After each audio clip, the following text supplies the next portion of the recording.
Welcome to Audio Gyan with Kedar Nimkar, a podcast that documents insightful conversations with Indian designers, artists, musicians, writers, thinkers and creatives of all types. Catch us on iTunes or visit audiogyan.com for more Gyan sessions. Here's your host Kedar Nimkar.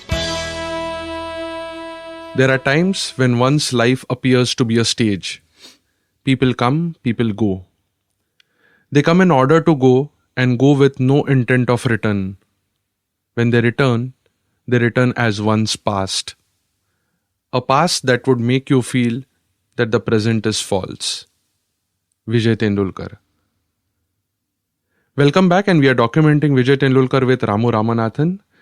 In the previous episode, we spoke about what was his journey like, what was his thought process, how did he speak about the establishment, how his plays was censored, and so on and so forth.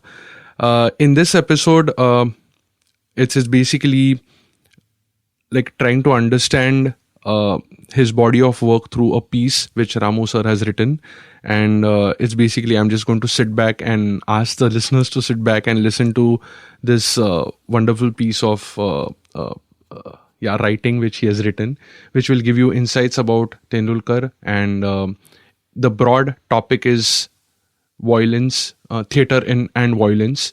And actually, welcome, sir, first. First of all, thank you. Thank you, Kedar. Yeah. So I'll just march on. The context to this is that I used to do workshops, and I realized that there was a certain level of ignorance or apathy about Tendulkar Saab's plays. So this was a set of workshops I used to do, not so much in Maharashtra, but outside of Maharashtra. So specifically Delhi, Bangalore, Chennai and so on. And where we would sort of go through some of Tendulkar Saab's plays and then use those texts as a workshop exercise for future playwrights or theatre walas and so on. And then during that, one would also re-look at some of Tendulkar's non-theatre work. So his essays and, again, something that we discussed in the previous episode, his look at violence.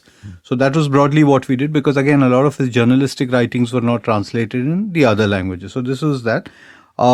This was actually a 4-day session that I had done, which was huge amounts of, data collection and so on. And I've just made this a little abbreviated for your particular recording. All right. So I'll just march on. I'll read to the best of my abilities. I've called this Theatre and Violence, and this looks at some of his plays. It looks at some of the theories on violence, as well as some of his children's plays, which again, very few people talk about. So I'll start. Vultures, Gidhade. Horrid things, vultures, Gidhade. Not nice nor adorable, simply reprehensible. Petty-minded beasts squabbling and squawking at a stinking carcass, willing to attack each other over decomposing meat. Vultures, Gidhade. Carrion eaters with beady, twisted eyes, undernourished, greedy, crooked beaks, often covered in blood and gore, and guts and bloody eyeballs. All so revolting. Vultures, Gidhade. Most people would prefer to keep a distance from Gidhades, but Tendulkar didn't. He cared for vultures. He placed the vultures on stage in the living room. Gidhade was penned in 1961 and finally staged in 1970. The vultures were Ramakant and Umakant, with their lasciviousness and viciousness, plus their sister Manik's vulgar sensuality. With Gidhade, Tendulkar made a link between vultures and the veneer of morality that prevailed in middle-class Maharashtra. A warped saga of domestic violence and how Manik copes with her desires and her family. A bit like Sakaram Binder, a play due to which Tendulkar became officially associated with sensationalism, sex, violence. Most of Maharashtra was stunned by the wanton display of illicit sex. In 2012, when I saw an adaptation of Sakaram Binder, the sense of terror, the threat of violence had diminished. In fact, Sakaram Binder was considered comic. This is the scene in which Sakaram kicks the woman in his life. Instead of revulsion, the audience at Prithvi were giggling. They were egging on Sakaram and his antics. There was laughter. Beating a woman was a spectacle. Feed her to the lions they rode. Numbness. What was happening? In the 21st century, had Sakaram's violence become gratuitous? Didn't today's audience not fully appreciate Tendulkar's style? Were the happy audience unable to recognize the title character's debauched treatise about the sacred institution of marriage? Was Tendulkar's irony boomeranging and his psychological dimensions misplaced? A woman in the audience who was seated next to me during this particular show was wincing each time a physical blow was delivered by Sakaram. Her friend was clutching her hand and soothing her. After the play, as I walked out of Prithvi Theatre, I overheard telling her friend, "The fact that millions of people share the same vices does not make these vices virtues. The fact that they share so many errors does not make the errors to be truths. And the fact that millions of people share the same form of mental pathology, mental sickness, does not make these people sane." A playwright who backed a cause, that's how I knew Tendulkar.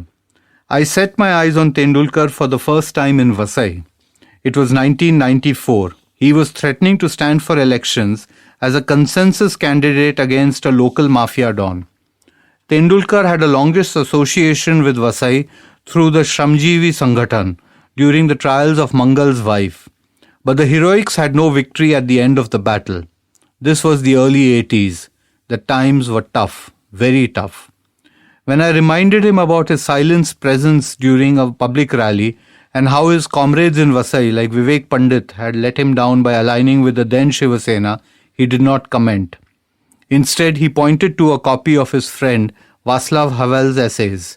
He had underlined a line that said, "The tragedy of modern man today is not that he knows less and less about the meaning of his own life, but that it bothers him less and less." Tendulkar's project on violence is a tour de force with its meticulous compilation of case studies which have been gleaned from India's jails. He used to unfold the most macabre episodes in an inscrutable pacifist tone. It was eerie. To learn more about this particular project, I met him in his Villeparle home with a massive Philips tape recorder.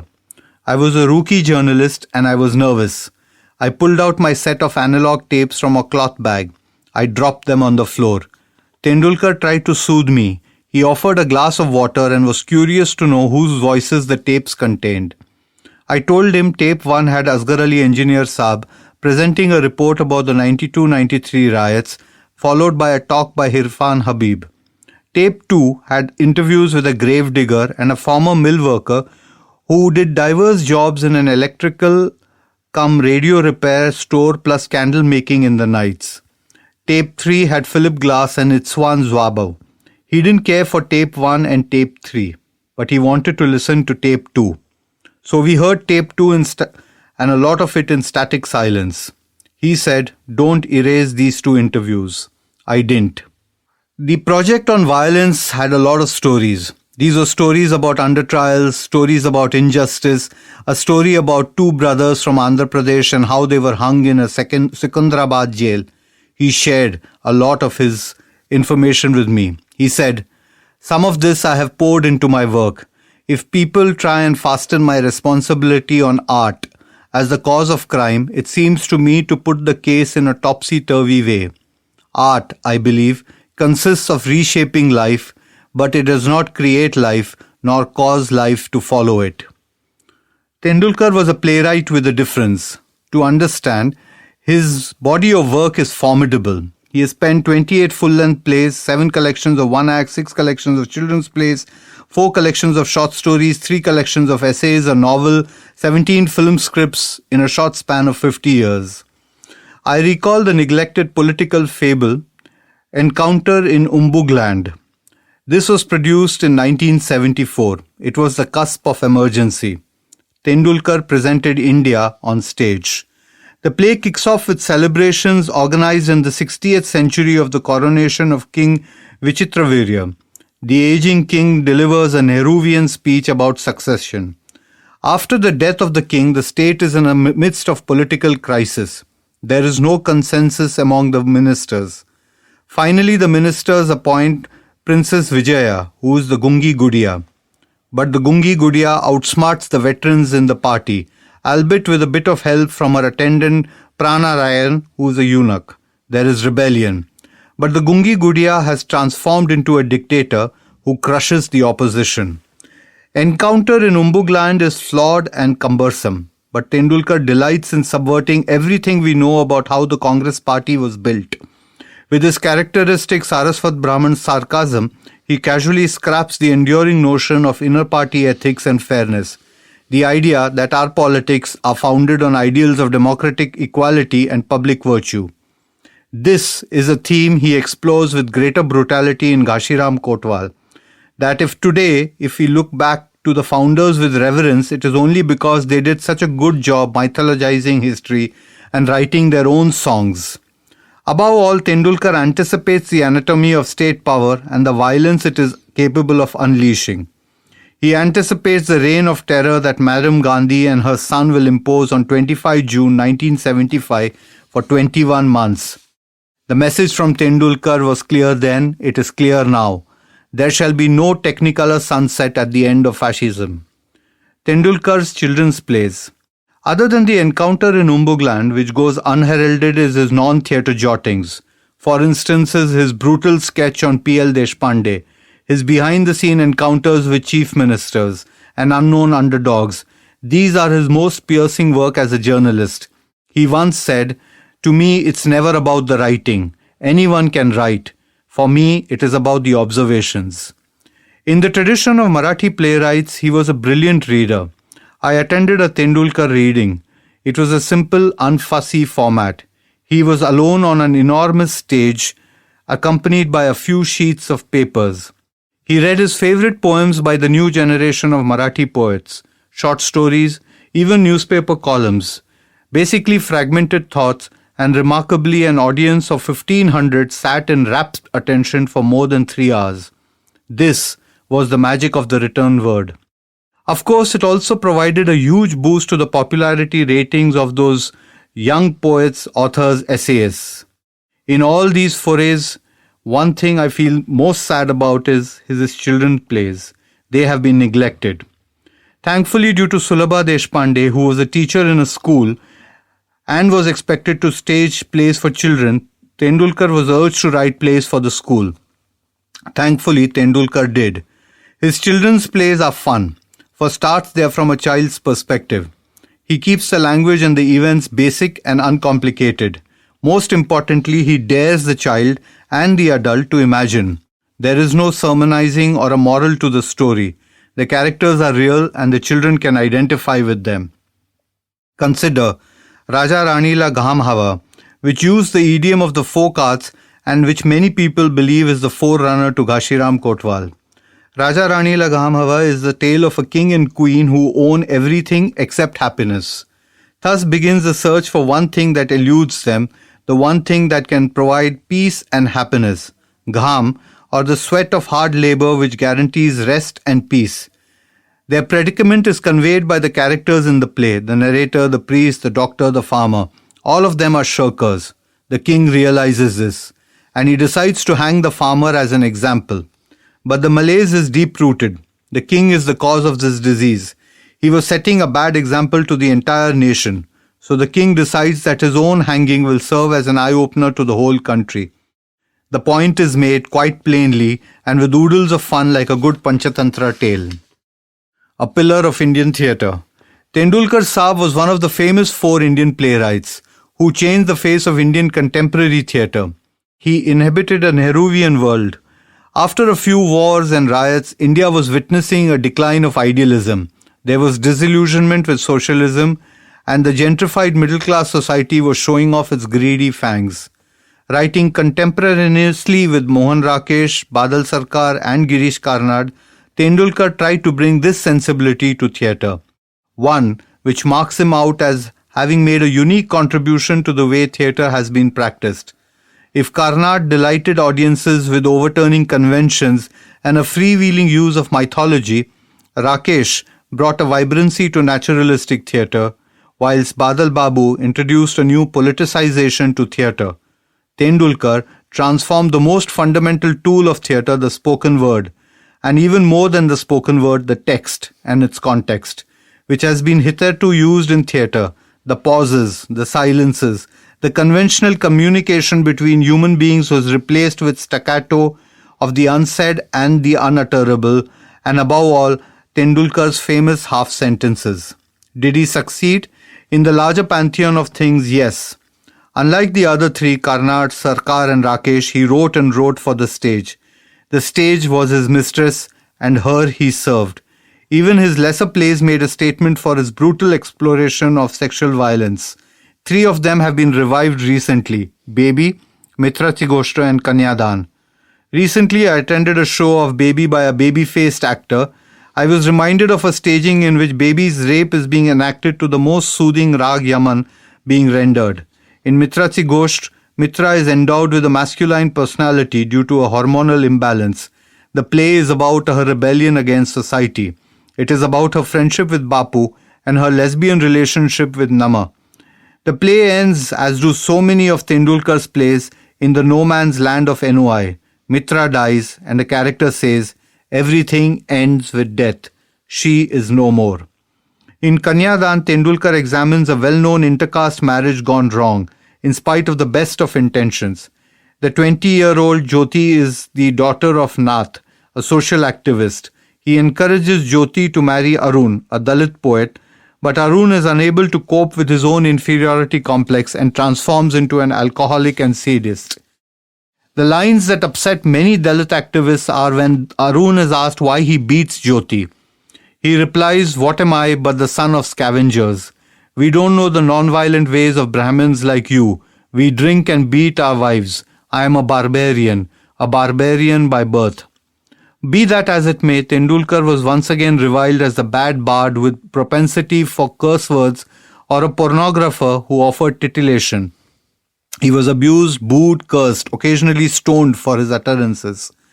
But all that Tendulkar was doing was stating Indians are conservative, that Indian women are trained to be dutiful and self-sacrificing and chaste or whores, that the Indian servant class are humble and faithful to their masters, and that the men are simply barbaric, greedy and self-seeking.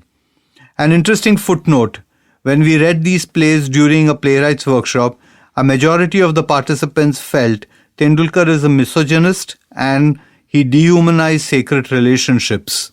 One boy, however, defended him. He said, "It is all right to criticize Tendulkar today. Also, in most of India, young men and women simply don't mix in an informal, normal manner." He pointed the previous night's get-together where all the boys were backslapping and holding hands at one end of the room and the girls were giggling at the other. They have separate seats in the buses and trains. Even today, arranged marriages are the norm. How then can a healthy society flourish when we are in the midst of such a serious mess? My own notes from the margin. Everything, even herself, was now unbearable to her. She wished that, taking wing like a bird, she could fly somewhere far away to regions of purity and there grow young again. This little notation, which made homage to Madame Bovary, was jotted in a second-hand copy of Shantata Kot Chalu Ahe. It is a description of Leela Banare, the protagonist in the play, who spontaneously combusts into a mock trial. Shantata Kot Chalu Ahe, an amateur theatre group, arrives in a village to perform a consciousness-raising play about the dangers of atomic warfare. Instead, the motley group dig up Leela's sins, her socially unacceptable conduct. Then they proceed to humiliate her as conscience keepers of society. I recall loathing the Kashikars, the Sukmates, the Ponkshes, the Rokades and the Karniks of the world. I spotted them every time I traveled or visited people in their homes. For me, they represented Frankenstein, a Frankenstein called morality. In a society as divided as ours, talk of morality is simply a cloak for the interests of those who believe they rule over us. At the heart of Shantata is a modern liberal morality, a morality which probes the fundamental divide between our needs and desires on the one hand, and on the other our supposed moral duties. Then there is Kamla. Kamla was based on a real life incident. I skimmed through the Indian Express archives and read how Ashwin Sarin had purchased an Adivasi girl from the rural flesh market. Later, he presented this girl at a press conference. Today, it is a forgotten hyphen in our nation's history. But Tendulkar immortalized Kamla. In his play, The Sultan of Sensationalism in Journalism, Jai Singh Jadhav purchases Kamla at the flesh market of Luhardaya near Ranchi for rupees 250. Once the media overkill tapers, Kamla is discarded in an orphanage for women. It is through Jai Singh's wife Sarita that we learn how the modern Indian woman wallows in turpid ignorance and how every Indian wife carries inside her the debris of a Kamla. Then there was Sakharam Binder, disaffected, dislocated and disturbing. Sakharam is the epitome of the vulgar working class anti-hero. And indeed there are two responses to Sakharam. One, to abhor Sakharam, not for sheltering abandoned women, but for sexually abusing the women he sheltered to fulfill his gratification, while remaining oblivious to the emotional and moral implications of his action. Tendulkar physically explores the notion of marriage in words like bliss, passion, rapture, words that seemed so beautiful in the then romantic poems of Maharashtra. 2. To admire Sakharam, since like every man in the heat of youth, if only for a day, for a minute, has believed himself capable of immense passions, of sexual conquests. Sakharam is the embodiment of the mediocre urban citizen dream of being a prince within the four walls.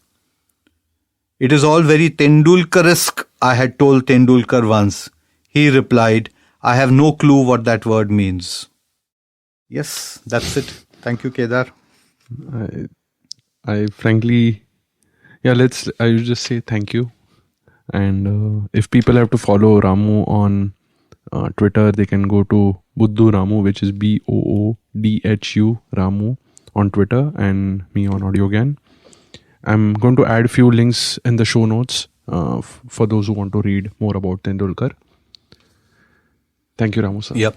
And Shantata, I think, is available as a movie. I think Satyadev Dubey had shot it as a film and black and white. I think there's a YouTube version of that worth seeing because he's used the stage actors.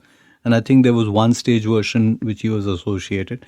Plus, I think 3 of his film scripts, the Arun Sadhu, which was the 2 books which he combined into one, which is again sheer genius, where he realizes narrative of storytelling. So he realizes that the material is not adequate to sustain the narrative adequately on screenplay. So he takes 2 books and combines the 2 stories. And I think it's a great exercise for any screenplay writer in India today, that if you're seeking material and you're working within the domain of literature, how you can actually use your material. Another is a cult a film by Govind Nihalani called Ardha Satya, which is again based on a short story. And this is again something Tendulkar used to say, that short stories make for great cinema because you can flesh it out and, visual imagery and many other things. Again, it's a great exercise for people where they can study the original, Marathi version and then see what the cinematic transformation of that is. Again, as I said, there are innumerable instances. I'll stop, otherwise we can just go on. Yeah. Anyway, thank you, Kedar. Yeah. Thank you. Thanks a lot. And that's it from today's Gyan session. Catch us on iTunes, Saavn, Stitcher or any podcasting app you use. Do rate us on iTunes and follow us on Twitter, Facebook and Instagram. Stay tuned for more Gyan on audiogyan.com. Till then, bye.